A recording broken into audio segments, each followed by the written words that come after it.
Good morning, my friends. This is Jeff Yalden, suicide prevention expert, teen motivational speaker, and general manager of Title Boxing Club here in Myrtle Beach.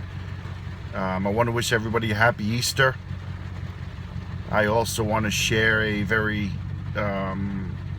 heartfelt message from my heart to the heart of the people of Titusville, Pennsylvania, especially the families, the parents, the school community, all the staff and friends of young lady Trish and Dan.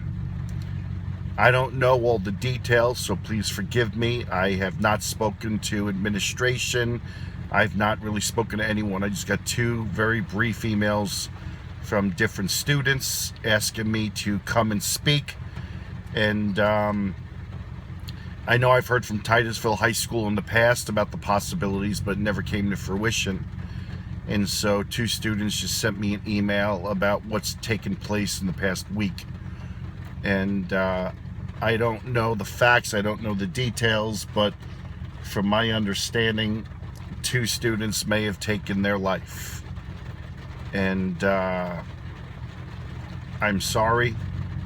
My heart is going out to everyone in the community, most especially the parents, the family of Trish and Dan.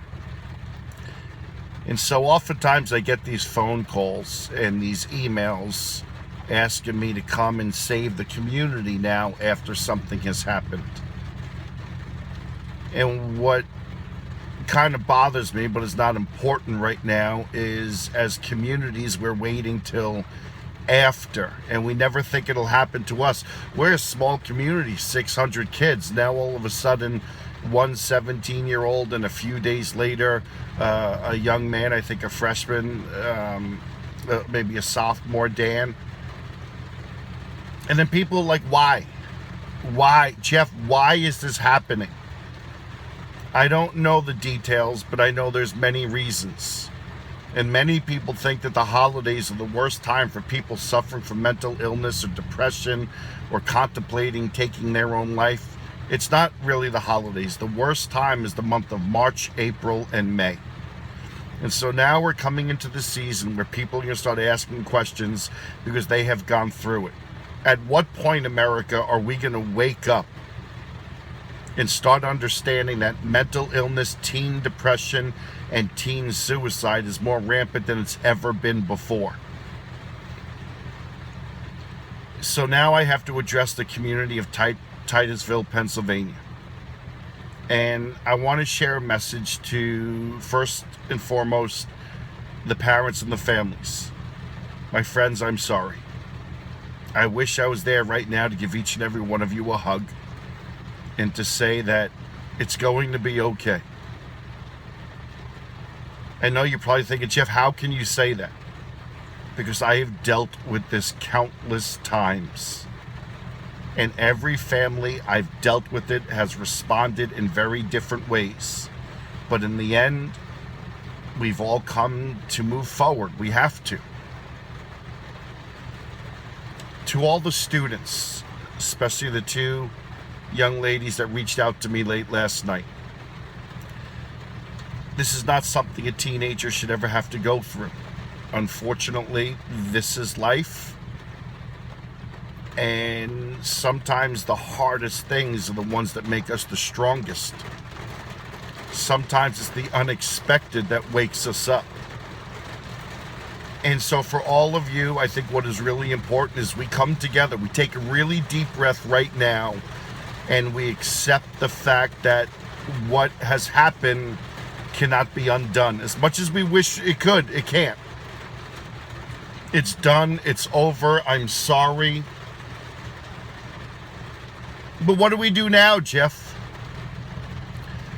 What you do now is you learn a very big lesson.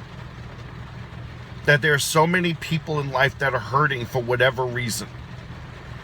And for each and every one of us, wouldn't it be awesome if we can stop judging people based on the 5% that we think we know about them? Because you really don't know people. You don't know what they're going through. You don't know this story. You think you do, but you really don't. And wouldn't it be awesome if we can hug more and judge less? Wouldn't it be awesome if we can just learn to forgive people as quickly as we tend to judge people? And we can, but it just starts with you. It starts with us. It starts with me and you in this video. My heart to your heart to my heart. We don't want to go through this again. We don't understand why we're going through it now. What could we have done differently? I don't know if there's anything you could have done differently because I don't know the whole story. I do know now that a small community in Pennsylvania is suffering from the loss of 2 students by taking their life within a couple of days apart. And so now we're reacting. We should have responded months ago when all of the staff should have gone through suicide prevention training, and maybe they did, I don't know. Maybe the community should have had suicide prevention training, or the parents should know what our teens are going through today. Teenagers are on 24 hours, 7 days a week. Today, the speed of hurt for young people is faster than it's ever been. What can we do now? I'll tell you a couple things we could do. When you go to sleep at night, turn your cell phone off. Get good sleep. Allow yourself to turn life off and lay your head on the pillow and get the rest you need. Number 2, I think we can all choose better nutrition. Less carbs, less sugars, less bread, more protein. Let's try and eat better. Less soda, no soda. Get rid of soda, drink water. And I also think activity. Get involved in something other than being on screen time for 50 hours a week. That does nothing for you. Go outside, get in the sun, yell and scream. Be a child, be a kid. Go make friends, have fun, sit there and watch the sky. Take advantage of the beautiful scenery around you. Make friends, volunteer, get involved in school sports, school activities. Learn to love. Learn to love yourself and learn to love others. But most importantly, my friends, I want you to understand, life is not fair. Life will never be fair. Life is hard. Life is not perfect. Life will never be perfect.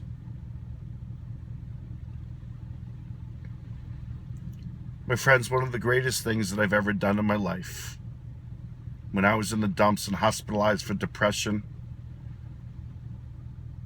I asked for help.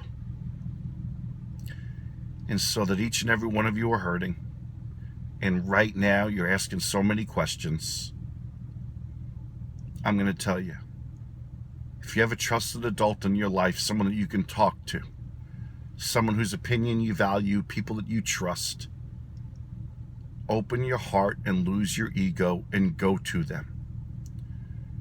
Because life is challenging. In today's world, whether it's food, whether it's the air, I don't know. Mental health is something that we really need to take a good look at.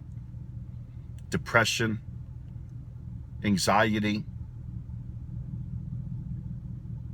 bipolar, just simple attitude, negative beliefs, negative behavior, negative self-talk. Talk to someone. Learn about some simple, fundamental things that you can do. Also, I want to invite each and every one of you to open your heart to mindfulness training. Stop, breathe. Put the phone away. Close your eyes. Breathe in. Push it out.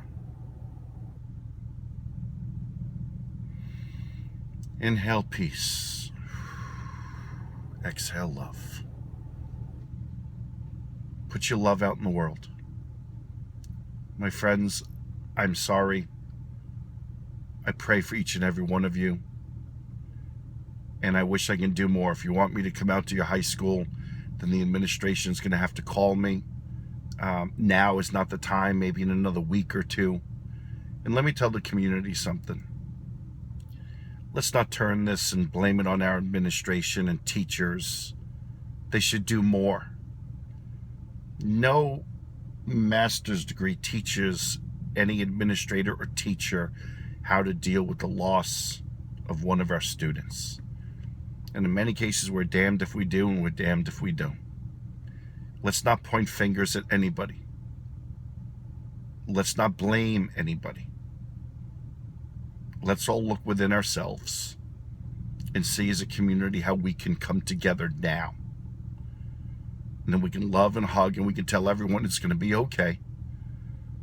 We have to move forward because we have to. And let's all take responsibility for ourselves, our attitude, our behavior, the choices we make. I'm thinking about all of you on this Easter. And my heart is with each and every one of you. I'm sorry.